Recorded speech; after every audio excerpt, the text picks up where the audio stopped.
Discover your true worth, a simple Zen story.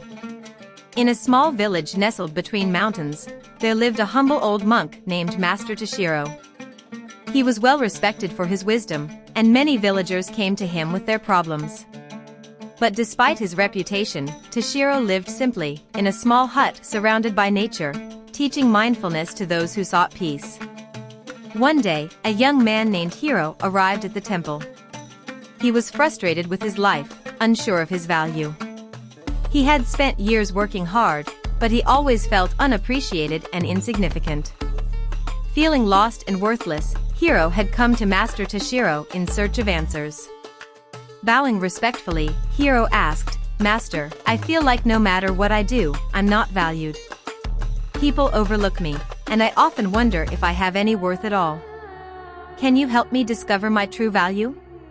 Master Toshiro gazed at the young man kindly. "Before I answer your question," he said, "I need you to do something for me." He handed Hiro an old, dusty stone from the garden. "Take this stone and visit the village market.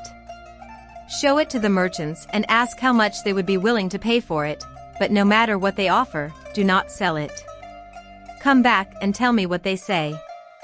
Hiro, puzzled by the request, nonetheless agreed.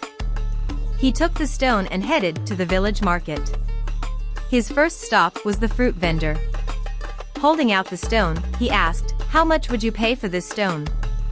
The fruit vendor examined it briefly, shrugged, and said, "I can give you a couple of apples for it. It's just a stone, after all." Hiro thanked him and moved on. Next, he showed the stone to a local fishmonger. "How much would you pay for this stone?" Hiro asked again. The fishmonger glanced at it and said, "I could give you a few fish for it, maybe enough for dinner, but not much more. It doesn't seem valuable."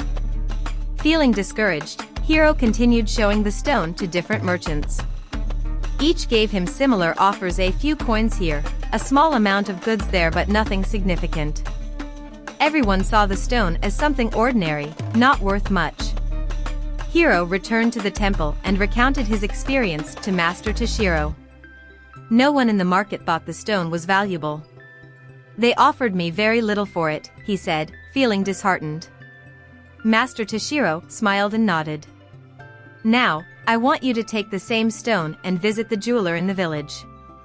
Show it to him and ask the same question, but remember, do not sell it." Still confused but curious, Hiro took the stone and went to the jeweler's shop. The jeweler took one look at the stone, and his eyes widened in surprise. He carefully examined it with a magnifying glass, and after a long pause, he said, "Young man, this stone is a rare and precious gem. I will give you 10,000 gold coins for it. Its value is beyond what I've ever seen." Shocked, Hiro thanked the jeweler and hurried back to the temple, his heart racing. He told Master Toshiro what had happened, still in disbelief. "Master, the jeweler said the stone is worth a fortune. I can't believe it. The same stone that everyone else thought was worthless." Master Toshiro nodded again, his expression calm. "You see, Hiro, the stone's value didn't change. It was always a rare gem. The only difference was in how people perceived it. In the market, where people are used to ordinary things, they saw it as just a rock. But the jeweler, who understands the true nature of stones, recognized its real worth." He continued, "In life, people may not always recognize your value.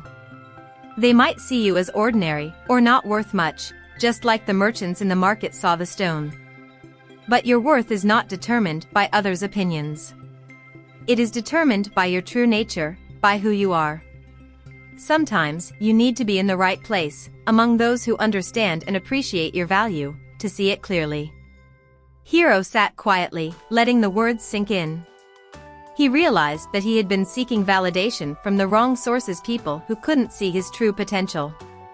But just like the stone, his worth didn't diminish because others failed to see it.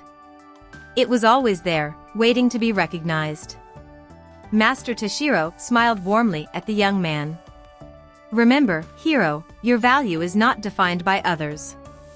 It's defined by the essence of who you truly are. Don't allow the opinions of those who don't understand your worth to shape your view of yourself. Feeling lighter, Hiro bowed deeply, filled with gratitude.